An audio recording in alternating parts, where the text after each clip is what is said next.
जी के पास आएंगे। मतदान करने पहुंचे देश के प्रधानमंत्री नरेंद्र मोदी, इस वक्त की तस्वीरें आप देख रहे हैं, और वहीं पर अमित शाह मौजूद है। यानी जिस पोलिंग बूथ में देश के प्रधानमंत्री नरेंद्र मोदी को मतदान करना है वो वहां पर पहुंचने वाले हैं। गुजरात में आज इलेक्शन है, मतदान है, तस्वीरें आप देख रहे हैं। देश के प्रधानमंत्री अपने पोलिंग बूथ पर पहुंचे और उत्तर प्रदेश की 10 लोकसभा सीटों पर आज मतदान हो रहा है। यह प्रक्रिया शाम के 6 बजे तक चलेगी, यानी सुबह के 7 बजे से शुरू हुई है और शाम 6 बजे तक यह प्रक्रिया चलेगी। और यह मुलायम सिंह यादव का भी आखिरी चुनाव है बताया यह जा रहा है, चूंकि उन्होंने इस बात का खुद ऐलान किया। आज उत्तर प्रदेश की 10 लोकसभा सीटों पर मतदान है। अगर 2014 में आंकड़ा देखेंगे तो तकरीबन 61% के ऊपर यहां पर मतदान हुआ है, यानी मतदाताओं ने जोश 2014 में दिखाया था और इसी जोश की उम्मीद 2019 में भी देश कर रहा है। तो देश का आदेश तीसरे चरण में क्या होगा हम आपको आज 6 बजे तक बताएंगे, लेकिन इसकी पूरी प्रक्रिया 23 मई को है। बरेली की बूथ संख्या 15 की ईवीएम मशीन खराब हो गई है, यह भी खबर आ रही है। और इसी के साथ तस्वीरें आप देख रहे हैं, देश के प्रधानमंत्री नरेंद्र मोदी खुली जीप में जा रहे हैं, मतदान करने जा रहे हैं, लेकिन खुली जीप में लोगों का अभिवादन करते यहां पर जा रहे हैं। मनोज पांडे जी, ये तस्वीर आप देख रहे हैं ना, देश के प्रधानमंत्री नरेंद्र मोदी वोटिंग करने जा रहे हैं। जी जी। और ऐसा लग रहा है कि बाकायदा रोड शो के तरीके किसी प्लान के मुताबिक वो जा रहे हैं, लोगों से मिलते जा रहे हैं, देख रहे हैं, अभिवादन करते हुए बढ़ते जा रहे हैं। इसका इंपैक्ट पड़ेगा, कुछ असर पड़ेगा। आज गुजरात में भी इलेक्शन है। देखिए, प्रधानमंत्री हैं, जा रहे हैं, तो इम्पैक्ट तो होगा ही होगा अपनी पार्टी के लिए वो एक तरीके से। लेकिन हालांकि उन्हें अब ये कुछ कहना उचित नहीं है, टेक्निकली तो उनको रोका नहीं जा सकता, लेकिन प्रधानमंत्री के रूप में एक गरिमामय तरीके से जाना चाहिए और असर तो पड़ेगा, वो तो स्वाभाविक है। गुजरात में चूंकि पिछले चुनाव में भी गुजरात में 26 सीटें थी गुजरात, और राजस्थान में 25 में 25 सीटें थी। और गुजरात में अगर चुनाव हो रहा है तो स्वाभाविक रूप से भारतीय जनता पार्टी ये चाहेगी कि गुजरात की सभी सीटें उसके खाते में थी और बनी रहे, जिससे कि वो नरेंद्र मोदी जी का जो नहीं, इसलिए भी मनोज पांडे जी मैं ये सवाल आपसे कर रहा हूं, चूंकि यहाँ इन्हें बड़ी टक्कर मिली थी, आप इस बात को ध्यान दे रहे होंगे। हाँ, विधानसभा चुनाव तो 26 की 26 सीटें बचाना, अगर ये 26 सीटें बचाते हैं तभी मतलब इनका मुकाबला कड़ा होगा। हम मुकाबला कड़ा होगा, स्वाभाविक है। देखिए, विधानसभा के चुनाव को देखें आप, और लेकिन जो सबसे बड़ी बात है कि चूंकि जिस कांग्रेस से वहां मुकाबला है, कांग्रेस के पास, तब भी हमने कहा था, मैं आज भी कह रहा हूं कि कांग्रेस के सामने वोट की समस्या नहीं है, कांग्रेस के सामने बूथ मैनेजमेंट की समस्या है और कांग्रेस अपने बूथ को मैनेज नहीं कर पाती है।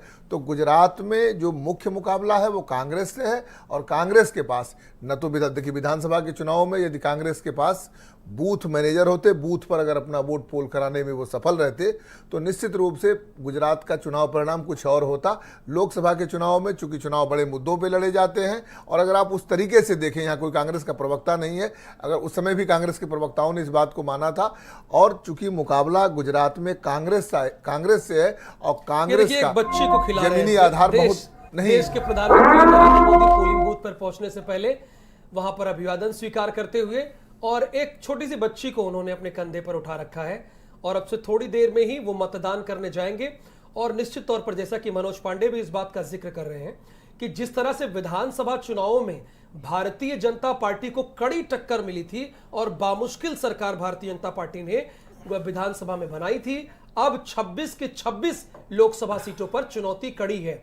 और अगर यहां 26 में 26 सीटें भारतीय जनता पार्टी के साथ आती है तभी मुकाबला कड़ा होगा, चूंकि उत्तर प्रदेश में इन्हें मुकाबला पहले ही बहुत कड़ा मिल रहा है, चूंकि यहां 73 सीटें भारतीय जनता पार्टी ने 2014 में जीती थी, लेकिन इस बार समाजवादी पार्टी, आरएलडी और बिस्पा एक साथ आ गए हैं, तो इसीलिए यहां मुकाबला कड़ा है। और इसीलिए देखिए मनोज पांडे जी, तीसरे चरण में प्रधानमंत्री नरेंद्र मोदी एकदम आए नहीं, दिखे नहीं, बहुत कम दौरे हुए। हालांकि इस बार देखिए, वो एक पॉलिटिकल स्ट्रेटजी भी हो सकता है कि भारतीय जनता पार्टी ने वहाँ चूंकि गठबंधन पिछली बार भारी रहा और गठबंधन वहाँ लड़ रहा है, तो हो सकता है भाई उनकी आंतरिक कोई रणनीति रही हो, उस बारे में कुछ कहना इसलिए उचित नहीं होगा कि हर राजनीतिक दल अपना एक और बड़े बड़े नेता चुनाव लड़ रहे हैं, हो सकता है भाई बड़े नेता एक दूसरे के क्षेत्रों में जाने से परहेज भी करते हैं, आप देखिए बहुत कम। तो हो सकता और है ये आशीर्वाद भी strategy मिला था लोकसभा में, वो आपने देखा ही था। हाँ, नेताजी ने आशीर्वाद भी दिया दिया था, तो हो सकता है नेताजी के आशीर्वाद का भी असर हो। शबनम पांडे जी, तीसरा चरण आपके लिए दोहरी चुनौती लेकर आया है, एक तो उत्तर प्रदेश और दूसरा गुजरात। देश के प्रधानमंत्री नरेंद्र मोदी वहीं पर है भी इस वक्त। देखिए, तीसरा चरण हमारे लिए कोई चुनौती लेके नहीं आया। हमारा विकास और राष्ट्रवाद जरूर बोलेगा। चुनौती तो गठबंधन को है। अगर इनको चुनौती नहीं होती तो ये बैसाखी के आधार पे क्यों चुनाव लड़ते, क्यों मुलायम सिंह जी को बोलना पड़ता कि ये आखिरी चुनाव है ताकि लोग दया दृष्टि रखें। उन्होंने क्यों मन से बोला कि मायावती जी का एहसान मानूंगा हमेशा के। कहीं ना कहीं इनके मन में भी जो डर है वो इनकी बोली से निकल रहा। आजम खां जैसे आदमी चुनाव लड़ रहे हैं तीसरे चरण में।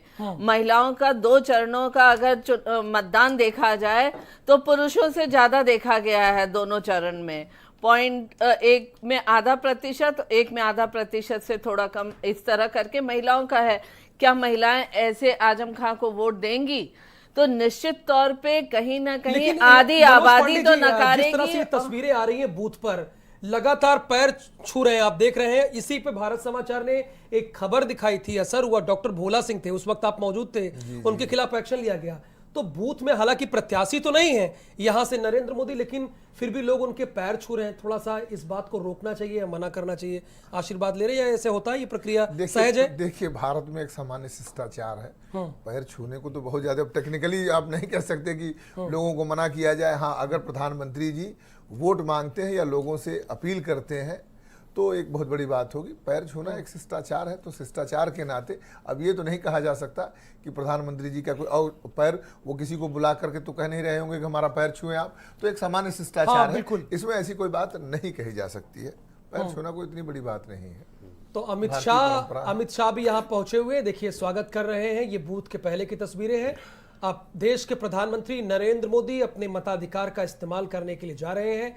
आज ये गुजरात में है। सबसे पहले अपनी मां से मुलाकात करने पहुंचे, मां से मुलाकात की और उसके बाद अपना पहचान पत्र बाकायदा दिखा रहे हैं। अब वो मतदान करने जाएंगे और बहुत स्वाभाविक है, देश के प्रधानमंत्री हैं, जिम्मेदारी बहुत बड़ी है, चूंकि पूरे देश में मतदान भी हो रहा है और देश की जिम्मेदारी भी अंतर्राष्ट्रीय मामलों को देखना भी है।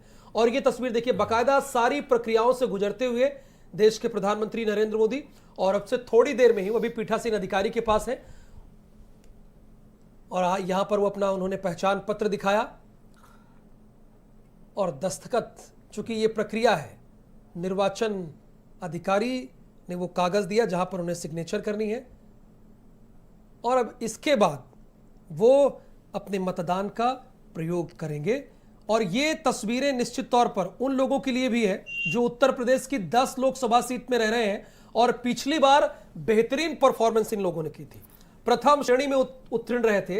अगर 10 लोकसभा सीट का एवरेज मिला दिया जाए तो 61% से ऊपर यहां पर इन 10 लोकसभा सीटों में उत्तर प्रदेश की मतदान हुआ था। और तस्वीरें जो आप अभी देख रहे हैं, ये गुजरात की तस्वीर है। देश के प्रधानमंत्री नरेंद्र मोदी अपने मताधिकार का इस्तेमाल करने गए हैं और उनके साथ अमित शाह भी यहां पर मौजूद हैं। पीएम मोदी रानी मतदान केंद्र में पहुंचे हुए हैं। रानी बूथ पर अमित शाह मौजूद हैं। तो क्या अमित शाह भी यहां मतदान करेंगे चूंकि वो भी यहां पर मौजूद हैं, या वो प्रधानमंत्री के प्रोटोकॉल में यहां पहुंचे हुए हैं? एक सवाल तो यह भी है। अमित शाह हालांकि गांधीनगर से चुनाव लड़ रहे हैं लेकिन यहां पर मौजूद हैं। मनोज पांडे जी, अमित शाह भी यहां पर मौजूद हैं, वो मताधिकार तो कर नहीं रहे, शायद प्रोटोकॉल में है बूथ के अंदर। क्या बूथ के अंदर अमित शाह जी को अगर वहां मतदान न कर रहे हो तो मतलब इस मर्यादा का ख्याल रखना चाहिए। और वो एक राजनीतिक दल के राष्ट्रीय अध्यक्ष हैं। चूंकि अगर अभी हो सकता है कि ये भी मतदान करें, लेकिन इन्होंने तो पीठासीन अधिकारी को पहचान पत्र वगैरह दिखाया नहीं, तब से ये लगातार खड़े हैं, देख रहे हैं आप। यदि उनका यहाँ मतदाता हो और यहाँ मतदान करना हो तब तो कोई ऐसी बात नहीं है, लेकिन एक राष्ट्रीय अध्यक्ष होने के नाते और एक नैतिकता के नाते देश में एक संदेश देने के लिए नहीं, वो बाहर बिना मतदान किए बाहर आए हैं, बाहर आ गए। हाँ, बिना मतदान किए। ऐसा जो है वो राष्ट्रीय अध्यक्ष हैं, उन्हें थोड़ा सा इन चीज़ों का ख्याल रखना चाहिए। और प्रधानमंत्री जी चूंकि वहाँ से मतदाता हैं, प्रधानमंत्री देखिए शुचिता और पारदर्शिता एक दो शब्द ही नहीं है, ये मनसा वाचा और कर्मणा और इन शायद तीनों से किसी प्रदर्शित किसी भी से होना बातचीत चाहिए। कर रहे हैं हमने देश के प्रधानमंत्री नहीं, बातचीत ये करना, बूथ के बातचीत करना नहीं, देखिए बातचीत करना तो कोई प्रधानमंत्री है अगर वो कोई उनसे बात कर रहा है तो ये जो है हमें नहीं लगता कि संवैधानिक रूप से कहीं गलत है। लेकिन राष्ट्रीय अध्यक्ष जी को मतदान केंद्र के अंदर यदि उनका मतदाता वहाँ नहीं है तो थोड़ा सा शुचिता और पारदर्शिता के लिए, नैतिकता के लिए उन्हें अंदर नहीं जाना चाहिए। बिल्कुल, चूंकि इस देश में सभी के लिए एक समान कानून है, बिल्कुल कोई बिल्कुल, भी हो, बिल्कुल, बिल्कुल। चाहे वो, और ये दिखना भी चाहिए। और बड़े लोग अगर इन चीजों का प्रदर्शन करेंगे तो उसका असर नीचे तक जाता है। और चूंकि अमित शाह बिना मतदान किया, आपने देखा प्रधानमंत्री नरेंद्र मोदी तो मतदान करने गए थे, उन्होंने सारी प्रक्रिया को फॉलो किया, बाकायदा पीठासीन अधिकारी को अपना पहचान पत्र दिखाया, लेकिन वहां पर अमित शाह बिना मतदान किए वापस आए हैं। आपने ये देखा उनके साथ, या तो वो पहले ये कर लिए होंगे इस मतदान केंद्र में तो अलग बात है, तब भी दोबारा नहीं आ सकते, क्योंकि वहां तो प्रोटोकॉल की ऐसी कोई जरूरत नहीं है, अर्धसैनिक बल वगैरह सभी घेरे रहते हैं, और अमित शाह तो उनकी सुरक्षा में है नहीं, देश के प्रधानमंत्री की सुरक्षा में। सुरक्षा के लिए सुरक्षा कर्मी होते हैं। हाँ। और थोड़ा सा नैतिकता का है, नैतिकता का तकाजा होना चाहिए। और उन्हें मतदान केंद्र के अंदर देश में एक संदेश देने के लिए नहीं जाना चाहिए था। और ये सबसे बड़ा प्रतीक चिन्ह, यानी अगर आप देश के प्रधानमंत्री को चुनना चाहते हैं, देश के विकास को चुनना चाहते हैं, या परिवर्तन को चुनना चाहते हैं, किसी भी चीज को चुनना चाहते हैं, तो आपको बाहर निकलना पड़ेगा और मतदान करना पड़ेगा, क्योंकि यही सबसे बड़ी ताकत है जो देश के प्रधानमंत्री को बनाती है, सांसद को बनाता है। लोकतंत्र में लोग ही सबसे बड़ी चीज है। और आपका चैनल, निर्वाचन आयोग और तमाम स्वयंसेवी संस्थाएं इस देश में इस बात को सुनिश्चित करा रही हैं और प्रयास कर रही हैं कि अधिक से अधिक मतदान हो। अच्छी बात है, मतदान भी होना चाहिए। और देश में धीरे धीरे अगर आप मतदान प्रक्रिया को देखें तो कभी बूथ कैप्चरिंग होती थी, लेकिन अब बहुत सारी चीज़ें बदलती जा रही है। ये लोकतंत्र के लिए बड़ा शुभ संकेत है, अच्छा है कि अब हम बूथ कैप्चरिंग के उस दौर से बाहर आ गए हैं और देश में एक स्वस्थ परंपरा से मतदान हो रहा है। ईवीएम मशीनें कहीं कहीं खराब हो रही हैं, कहीं कहीं ईवीएम मशीनें खराब हो रही हैं। अब इस पर भी निर्वाचन आयोग, लेकिन अगर मनोज पांडे जी, आप तो लगातार हमारे साथ जुड़े रहे, पहले चरण के मुकाबले, दूसरे चरण के मुकाबले, तीसरे चरण में आपने इस तरह की कम खबरें देखी, लगातार इंप्रूव हो रहा है, सुधार हो रहा है इस पर। लेकिन अगर देश में बूथ कैप्चरिंग से आगे बढ़ करके और बिना बूथ कैप्चरिंग के ईवीएम मशीनों से मतदान होने लगा और बहुत सारी चीज़ें ट्रांसपेरेंट हो गई, तो अब हमें दुनिया में चूंकि सबसे बड़ा लोकतंत्र है, तो दुनिया में ये भी संदेश देना चाहिए कि हम टेक्निकली इतने वेल इक्विप्ड हो गए हैं कि हमारे यहाँ मतदान दुनिया में सबसे अच्छा होता है। अगर पहले चरण में भी मशीनें खराब हुई या तीसरे चरण में कुछ कम हो रही हैं तो ये कोई एक्सक्यूज़ नहीं है। एक्सक्यूज इसलिए नहीं है कि अब जब पूरी दुनिया बहुत आगे बढ़ चुकी है तो उसमें अब मशीन खराब होना बहुत बड़ी बात है।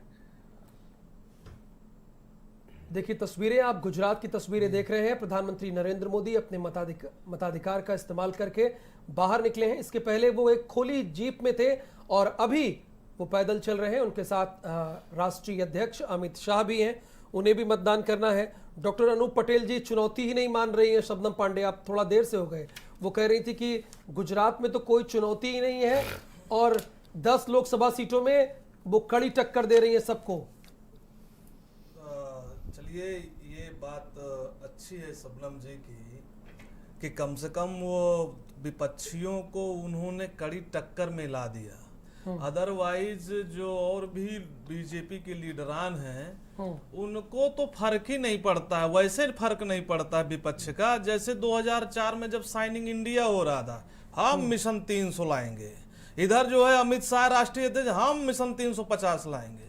कहां से 350 लाओगे? गुजरात में परिवर्तन हुआ है साहब। राहुल भाई, 2017 के इलेक्शन पे हम लोग जीतते जीतते रह गए थे और वहां पे परिवर्तन होगा, पूरे देश में परिवर्तन होगा। इस जो तीसरा चरण है राहुल भाई, बहुत महत्वपूर्ण है ये। इसमें 117 जो है सीटों में, सबसे ज्यादा सीटों में इसी चरण में चुनाव है। और इस पे चूंकि कुछ स्टेट्स हैं जहां पे एक साथ सब चुनाव खत्म हो जाएंगे। गुजरात है, केरला है, गोवा है, कर्नाटक है। सबसे महत्वपूर्ण गुजरात है।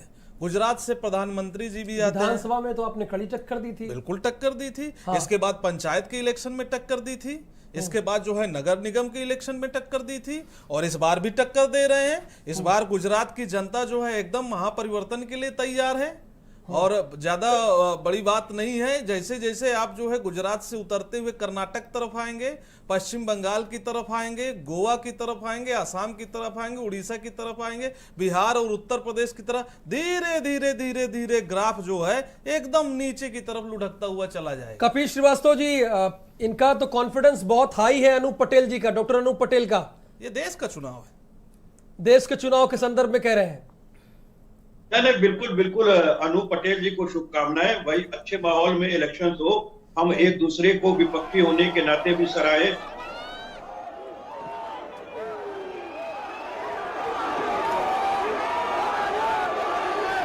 हम आपको रोक रहे हैं कपिल श्रीवास्तव जी, चूंकि देश के प्रधानमंत्री नरेंद्र मोदी हो सकता है कोई मैसेज दे, मीडिया के साथ वो जुड़े हुए हैं अभी, और हो सकता है कोई मैसेज दे। उन्होंने मताधिकार का इस्तेमाल करके अभी अभी खुली जीप में बैठे हैं और तमाम मीडिया कर्मी उनके साथ हैं। और ये तस्वीर बड़ी इंपॉर्टेंट है। आज उत्तर प्रदेश की 10 लोकसभा सीटों पर मतदान हो रहा है, बिहार की 5, त्रिपुरा की 1 और गुजरात की सभी 26 सीटों पर आज मतदान हो रहा है। हारा बजाना सुखमा जो ने बहुत मेहनत पड़ी है से, चलो आज પછી आराम कर जो बेटा।